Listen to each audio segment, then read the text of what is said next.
Welcome to Author. My name is Sven Davison, and today I have a continuation with Sheri Fink, where she talks about marketing and promotion and approaching her whole life as a one-woman business. And take it away. So I'm curious, between April and October, I think that's when you said you started speaking, what was happening in your life, and then how did you start actually doing your own publicity and your own marketing as far as, talking and television and everything else you started doing, and kind of curious to know what the genesis of that was. Yeah, I was testing all the things that people say you should do, right? I have controversial opinions on some things that people constantly tell writers they need to invest time in, like the blogging thing. I don't blog. I don't have any desire to create my own blog. I don't want to draw people somewhere else. Like, I would rather leverage people who already have a blog, who already have an existing following that's interested in what I'm doing, and then link them to whatever I'm focused on in that moment. Whether it's like a teleclass or a speaking engagement or a new book, like that's how I would rather use my time, is writing articles for people who already have an audience. And that's something I've learned in that process early on, because I'm like, I'm wasting all this time trying to create content for an invisible audience and trying to like grow this fan base and this fan base and try to get them all. No, they're on Facebook. That's where I'll focus my energy first. And so that's what I did originally. The other thing was I was trying to do a lot of traditional style media, and I realized like it's good for awareness, but at the time it wasn't selling a lot of books. So why would I invest time in that too, right? Like what kind of media? Like I was trying to do the newspaper route, all the things that the experts were saying at the time that you should do. You're doing banner ads at all? Lists. No, I wasn't doing paid ads. Okay, gotcha. But like building your email list, like doing the email newsletters, I was creating massive amounts of time like doing those kinds of things.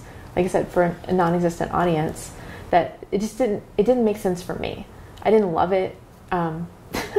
It wasn't fun, and it wasn't working.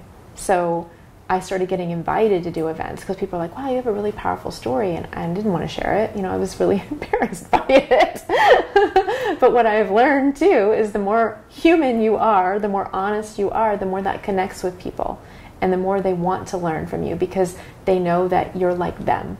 And every time I share that story of what inspired this book, every single time, at least one person will write to me, come up to me at the end of an event, tell me they're going through that, their child is going through that, their sister went through it, their mom's going through it. It's crazy.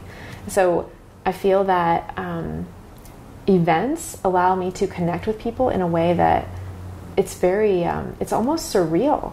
Like you get on stage and you get to share something, and for me, like my biggest challenge is to get out of my own way. I say something to the universe before I go on stage. Please let whatever's meant to come through me without my interference. In other words, please don't overthink everything. Just say what feels right in the moment and have fun with it. And that's when the magic happens. That's when like 85% of the room is crying at the end of the talk. It's magical, and that's when you have the greatest impact. And that's what I've learned is whether you're on social media, or you're doing the email list thing, or you're writing a blog for yourself or someone else, or you're in person at an event, at a festival, whatever, just be who you are. Don't worry about what everybody else is doing. Like, just be you, and be the best you can be, and the right people will be attracted to that, and the right people will want to share that. And now there's things that you can do that will inspire people to want to share it and make it super easy for them to do it. But at the heart of it, it's really just being in alignment with who you are and creating things that extend that out into the world.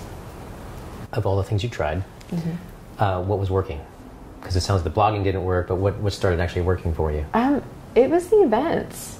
Because when people would meet me and they would hear my story and they would hear what my mission, because I want to help kids with their self-esteem. I want kids to believe in themselves so much that something like this is, they're unshakable. Right? They're confident in their dreams and they're willing to take risks to go for it. And I want people, whether they're young or older, to align their life and their choices with their values and their vision for their life. Because when people don't have a vision for their long-term future, that's when they make bad choices in the present. That's when teenagers do crazy things, because they're not thinking about the future. But if you have a really juicy, amazing, passion-filled, adventure-filled future, and you know it, and you can taste it, you're not going to waste time with the people who take you off that path, right? So I think everything that I was doing to like get that out into the world, people need that. They're hungry for that.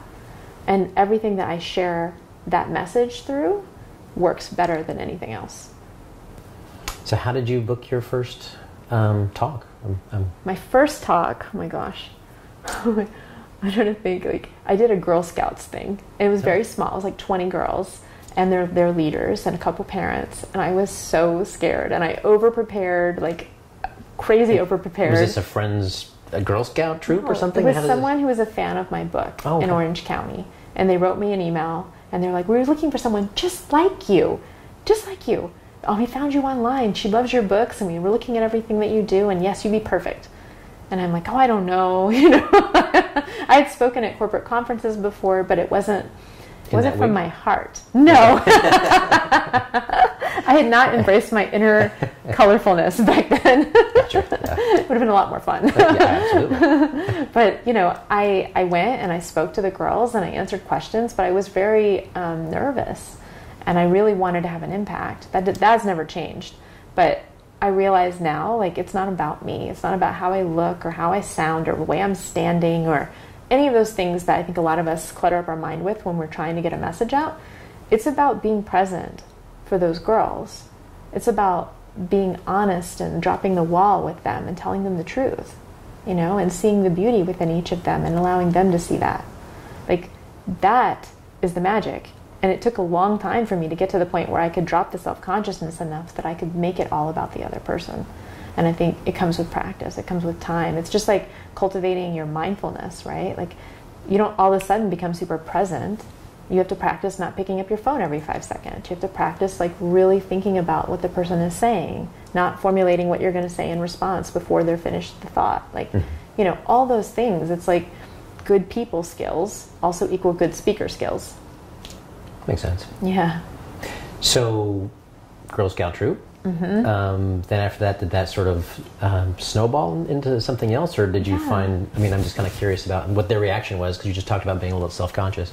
Yeah, they said it was really great, and they great. loved the book, and it was like perfect timing for the message for them. And then I got other opportunities through that. So people would either they were in the audience and they would recommend me for something else, or they would tell someone else who would recommend me. Then I did the Orange County Children's Book Festival for the first time, and I outsold all the other authors in my row. Wow. And I had the highest price point, and I was the least experienced. And that was pretty mind-blowing for me. And did you speak at that conference? No. Or, really? No. Were you just sitting there at the table with a bunch of other authors? Yes. Wow. With the books, and people would come by and they'd be like, there's something about this book, the energy of this book. And so I thought, I should do more of these types of events, because turned out I love connecting with the fans. It's like one of my favorite things when, like, a little person comes over to the table and, they've got the starry eyes and they're all like, little kids, like, excited to meet you. Like, you're a star to them. You're like, writers are rock stars to children. And when you see that you're having an impact, or that parent tells you that because of your book, their child realized that they were being a bully and they didn't even know, and they decided to be different. Like, that's amazing. Like, it's worth all the work, It's worth it. Yeah. And then from there, people would ask me, like, to speak at writers' conferences. When you start having success, like when the book was on the bestseller list it was #1 for 60 weeks, that starts getting people's attention. It started winning awards. We adapted it for the stage. Like, a lot of things were coming from that. And then people hear about you, and then they invite you to things. Adapt for the stage. Is this going to be a play at some point? It actually is already. Oh, wow. Where is it right now? Yeah, it's available worldwide. It's Lazy Bee Scripts. Okay. Based in the UK. They picked it up, and it was actually the debut of it. I flew out to Nashville. I took my mom to the debut of the play, and it was performed by college students, and they were like, there was a rumor that you would come to see this play. And I said, there was a rumor that you guys were going to perform my play, So and that was years ago. But it's one of those things that was a milestone for me, because I thought, wow, Leon Sioska co-wrote it with me. And he saw the book and he said, this should be mandatory reading for every elementary school student throughout North America.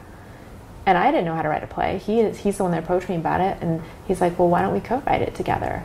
And, like, things like that happen all the time for me, where great people come out of the woodwork and they're like, I have this idea, what do you think? And I'm like, I don't know. I don't know if I'm the right person for that. And they're like, oh yes you are, and I'll show you. Like, you know. That's fantastic. And whenever I like take the leap, something good happens. It's a delightful underwater adventure featuring my famous character, the little seahorse. And it takes kids ages 2 to 8 on a counting adventure under the water. This is the second Little Seahorse book, but it doesn't live independently. So they're all under the Whimsical World of Sheri Fink brand. And there's 5 books already in the series, so this will be the 6th book. It has a surprise ending that is unique from anything that I've ever done in any of my books before. And the wordplay is very fun too. It's like very tongue twisting. So I think the adults or the older siblings who are reading to the young ones are really going to have fun with it too. Please subscribe so my dad can make more videos like this. Thank you.